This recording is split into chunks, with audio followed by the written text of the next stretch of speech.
Hey guys, it's your boy Roy, and this is it. The grand finale, R-07. In all honesty, I didn't think we were gonna make it, but what the hell. Let's do this. Alright, first fight. Either you've got a choice of going for full 5,000 or no damage. In all honesty, you're better off going for the full 5,000. There's a lot of guns in this fight, so even if you manage to get a blade mode in, like here, you'll get hit by just one stray bullet, and it's over. One thing that's easy to note is that if you have a Stinger missile, you can at least take out one soldier without the entire bunch being alerted. One other thing you guys might be noticing is that Raiden has his visor equipped. The modding community for the PC version is still, well, it's really active. There's a couple of users who are really tearing the game apart and finding out how the hell this works. And this was one of the first mods that came out, Permanent Visor, and I kind of like it. It gives a bit more of an action feel, and I've never really identified with Raiden as a character. Though I find him interesting, I don't find him interesting to the point that I want to see his face. So this little bit of anonymity gives him a bit more stretch. You need about a 60 hit combo, I think, for this fight. Or 50, one or two. Now, right here, we're going to do a bit of referencing to Metal Gear Solid 1, 2, 3, 4. We're going to play it stealthy. Getting past this section without losing any nano paste is pretty tricky, as there's a lot of enemies, and you want to take your time. That being said, you can lose one nano paste, as there's one container, and you have to do it all in one go. To the top left, around that baluster, or whatever you call it, above the barrel, there's a little place where there's a data storage. I didn't get it here. I was too busy sneaking past. Should be noted that this method only works on very hard and Revengeance. On hard and below, there is a different enemy configuration throughout. So I have to adapt to that. Otherwise, this chapter was pretty hard. First fight actually took a couple of tries. Metal Gear Excelsis was... well, the first checkpoint's easy. The second checkpoint required a lot of planning and a bit of luck. And Armstrong was a nightmare. A couple of users warned me and said, dude, don't underestimate Armstrong. And in my infinite arrogance, I said, nah, I beat that guy with my fists. I've done no upgrade runs. I've done no parry runs. I can do this. Piece of cake. Yeah, it turns out I was kind of wrong. He's pretty damn difficult. For the Excelsis fight, the main thing you want to use is pincers and use dodge offset with those pincers. It can be a bit tricky and a bit dangerous as you'll get hit. You want to go for no damage, obviously. But the pincers hit like a truck, and by using no damage, you can forgo the pretty high hit requirements. I think you need an 80 hit combo. Normally, what I would suggest is to... Here, you can actually stealth kill this guy if you're really fast. I'll run away. Normally, I would recommend equipping the machete and using a Ripper Blade mode at the head of Excelsis when he falls down after the checkpoint. That way you can get pretty decent combo. I think it's... If you use an electrolyte package, then you can easily get around an 80 hit combo around that point, which is pretty slick. Otherwise, pincers for offense. You deal monstrous damage to him that way. Don't block his attacks, because you'll get damaged, sadly. I think I was able to ninja kill this guy as well, or wasn't I? I don't remember. No, I don't. No, I don't ninja kill this guy. I think I fail. Spoiler, by the way. About other mods, I'll link this mod in the description. But other mods so far are a bit lacking. I screw up here. Mostly they are mods that, for instance, change skins. Like, there's a mod I don't think it's been officially released yet. Officially, lol. It just hasn't been released yet. Is the chainsaw mod, in which you use Blade Wolf's weapon as Raiden, but it simply functions as a high-frequency blade. I haven't found a download for it yet. There's a couple of high-texture mods, for instance, that use Metal Gear Solid 4 textures, which obviously had a lot better textures, but you'll need a pretty hefty PC to handle it. and a couple of other sword and skin changing mods. There's a camera mod actually, which severely improves the quality of the camera. The only downside to it is that I tried it and it felt a bit weird playing with it. It changes the camera angle more akin to, for instance, Devil May Cry game, or like it centralizes the camera a bit more. And it becomes a lot less aggressive in corners, but for some reason it felt like cheating. I don't know why. Maybe it's because I'm so used to having to fight the camera as well as my enemies. I don't know. It was something about it that felt a bit iffy. Another mod that's really cool, and I still haven't installed it for some reason, but I'm gonna, is the Blade Wolf mod that allows you to use the Maverick design of Blade Wolf in his DLC storyline. And I always like that design a lot better, so that's cool. I'm gonna be making a video about the upcoming content. After this, there's still gonna be Way of the Blade, and I'm gonna be talking during the Excelsis fight, by the way, because it's not that of an interesting fight. I'm not gonna be talking during the Senator fight though, because that's awesome. But yeah, I'm gonna make a video about what I'm gonna do after this. There's gonna be some Dark Souls 2 content, and obviously Metal Gear Rising. Still gonna continue with Way of the Blade, and oh, here you see the dodge offset, what I meant. You charge the first one, dodge out of it, and then you get the second hit, which deals a lot of damage. And then a couple of hits, and then just ninja run through here. Because that's stylish, and we like it stylish. But yeah, I'm gonna do something with both Blade Wolf and Samuel. And I'm gonna, of course, continue Way of the Blade, and I'm gonna do Way of the Blade with both Sam and our little pooch. But I'm not really sure about like a playthrough or what else I'm gonna do. I want to do some sort of handicap run with Blade Wolf that's not Way of the Blade, and same with Sam. But I don't really have an idea on what, but I'll think of something to keep it interesting. I never did any real handicap runs for Blade Wolf. As you can see, first phase is just ridiculously easy. Be sure to cut this one in pieces until you get destroyed, because that gives you an extra 100 BP, and you're going to need that BP. Maybe I should talk about how the hell I'm going to get S rank here. First off, get BP by destroying limbs. You have to do this meticulously, like here. Wait until you get to destroy. I don't think I get it. Yeah, I do. You'll see it if you get an extra 100 BP. Now he'll fall down, and he'll only do the fall down sequence completely if you reset the checkpoint for some stupid reason. Grab the pincers and wail on this motherfucker. You want him to not have another blade sequence afterwards. Otherwise, there's the Zandatsu requirements. Normally, the game is a bit iffy about what counts as a Zandatsu if the enemy is already killed.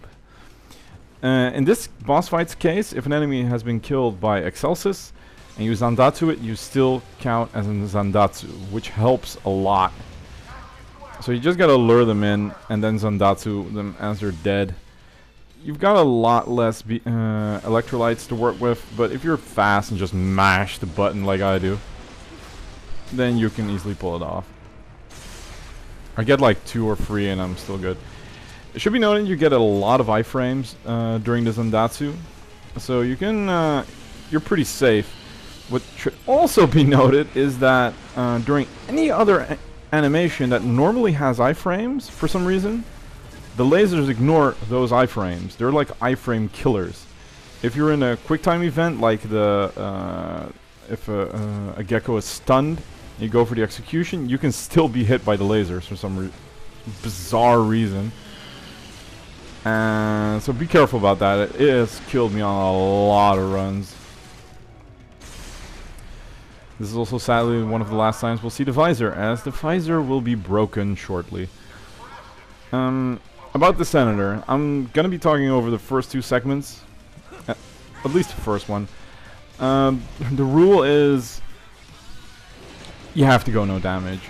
I experimented a lot with different setups, and what I found was the easiest way to get an S rank was to first get no damage, get at least 2 to 3 100 hit combos and finish the fight in around 12 minutes. The timer accumulates between all 3 phases, as does the BP.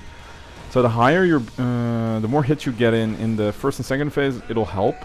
And due to the game's weird combo system, any hit combo that's above 100 doesn't give more points. At least not during this fight.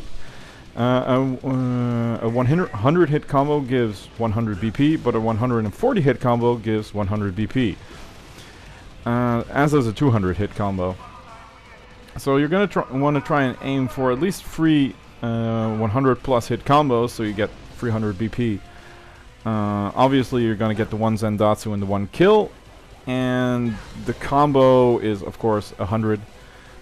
So if you get that 3 times, you're really good. You're not really good, but you're a good player, and of course you're set, as in really good. You're in a situation that you can get the S rank. It's still on the edge. I think I scraped by with just 500 points difference. Over here, cut it twice like that, like 1 horizontal, 1 vertical. That way you can get an extra 100 BP.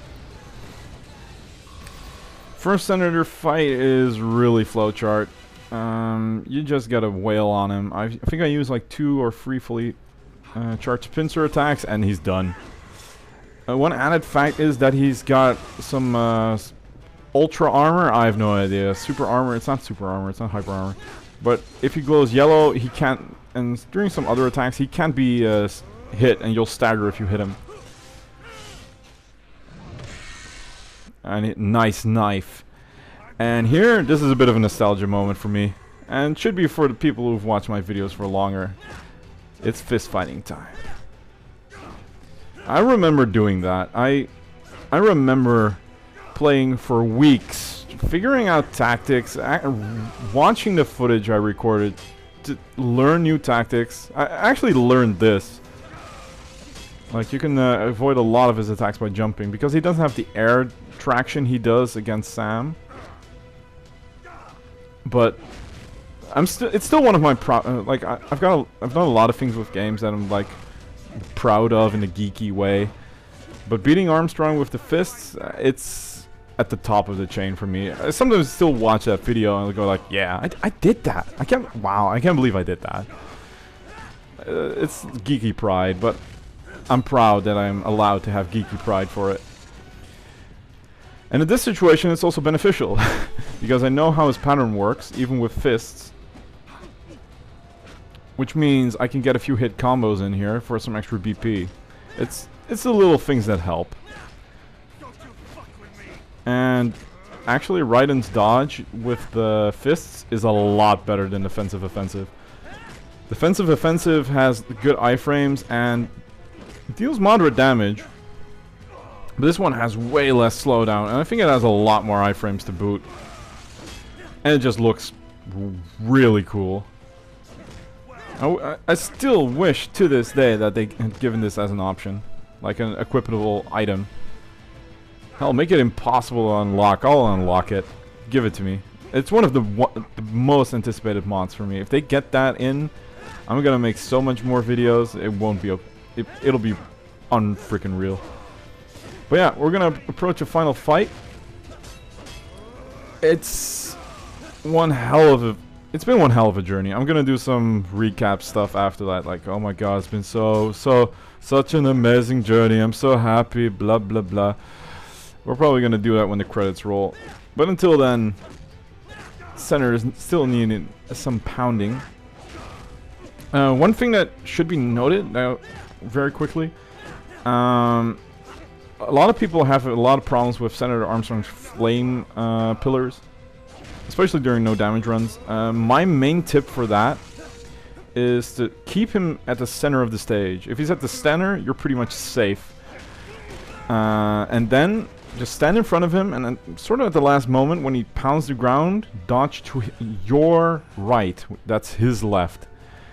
The traction of the flame pillars goes a bit blurry, and you won't get hit. And if you're lucky and you position him around the center, you'll only lose half of the battlefield. And well, it's time for one last... I tried. I'm sorry. My voice is dead. I tried. Still one hell of a cool sequence. I still want to try one day on easy mode to see if you can get Senator to 0 hit points. It should be possible. But, good times. Alright guys. Enjoy the fight. And I'm sorry about the music. I had to change the music. I got sick and tired of the main song after 200 tries. Enjoy.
Alright, that was it.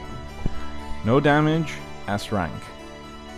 Full S rank on Chapter 7. Full S rank across the board. Now I accidentally stopped recording here because I got tired of the music. And I forgot to put the recording back on, so we missed a bit of the credits. But we can see that Crispin Freeman played Sundowner's voice. And this is the part where I was going to go all melodramatic and oh, it's been so long and blah blah blah. I thought it'd be cool to sort of talk about why Metal Gear Rising is so special to me and why I've played it so many times. This playthrough was... I actually keep a list. I know. And this was my 41st playthrough of the game. 41st, from start to finish. There's a lot of boss redo fights and stuff like that in between. But from start to finish, it was 41. And I don't play a lot of games that many times. The only ones that come close are Resident Evil 4. There's a lot of games that I play a lot, but I've never finished that many times. And maybe Prince of Persia Warrior Within, which has a special place in my heart. And Demon Souls. And Red Alert 1. And that's it. Those are the only games that I've played this many times. And I think it'd be cool to sort of try and express my reasons why I like this game so much. Because if you look at it objectively, it's a flawed game. It's got a lot of flaws. It's got camera issues. The fighting system isn't as deep as we're expected from Platinum games in general, or any action game. It's not a lot of combo potential. A lot of stuff is reused. The game is really short. Unlockables are very unbalanced. Like you unlock the best weapon after beating the game. The Murasama is the easiest weapon to unlock, and it's the best by far. And the hardest weapon to unlock is the longsword, which is basically a Murasama which is slower. Yay. Wigs being way too easy to unlock and overpowered. VR missions being a bore, with the exception of a few. Like, right now you're thinking, why the hell does he like this game so much? Like, this is a lot of rants, and there are a lot of, well argumented rants in my opinion. But why do I like this game so much? Because it dares to be different. The action genre, in my opinion, is slowly dying out.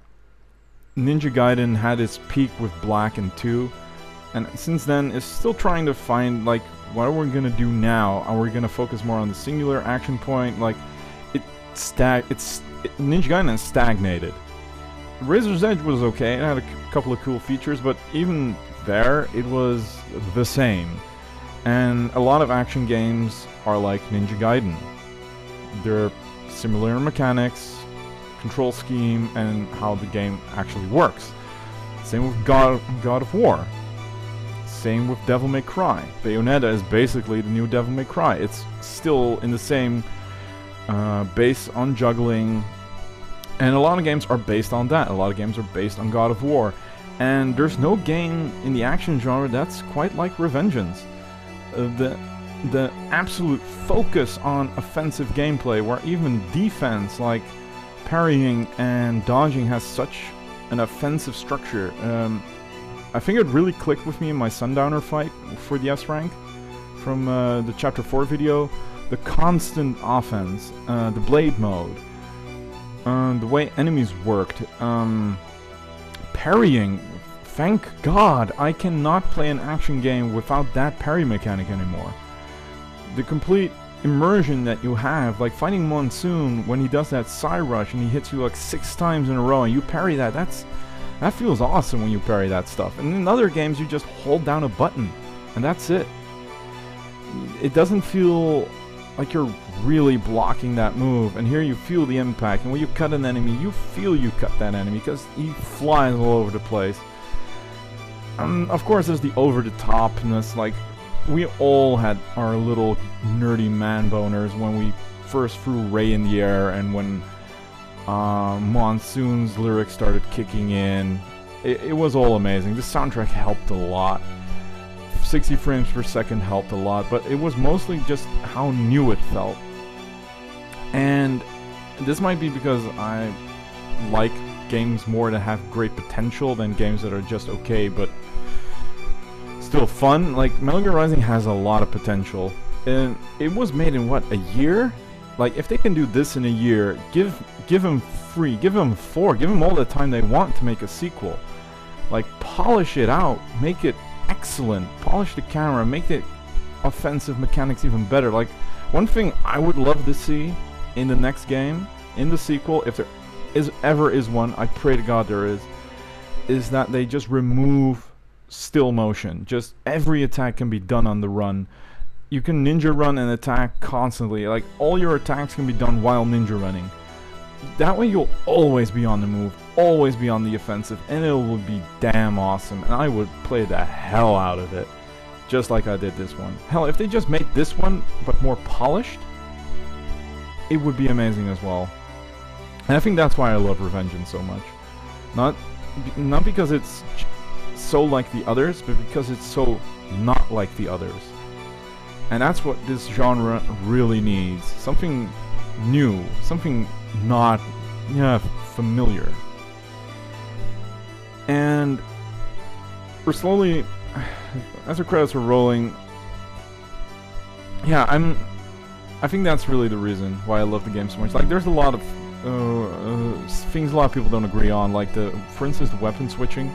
Personally, I wish they'd done it at DMC style, DMC 1. Like you just switch weapons at the start, DMC 3 at the start of the chapter, so you can make sort of customize your own character for that chapter. I would have loved that. What I want, though, one thing, I'm gonna show it now. I want the upcoming scene to be the first fight in Metal Gear Rising 2. I want the game to start here. Right here. With this exact same cutscene and then throw us in the action. That's what I want. No prequels. No nothing. Continue. Let the prequels stay in Metal Gear Solid. Let Rising move forward. Just a 2-minute cutscene, and then into the action. Hey, do it like God Hand. Just start with a cutscene that lasts, what, 30 seconds? And then let's just start. That would be my dream game. That would be amazing. I would love to play that. I mean, these enemies aren't even in the game. They're not even in the game. They were created solely for this cutscene. So I prayed it.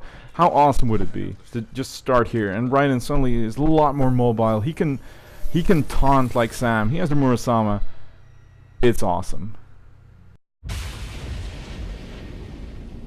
I've got my own war to fight.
Metal Gear Rising: Revengeance.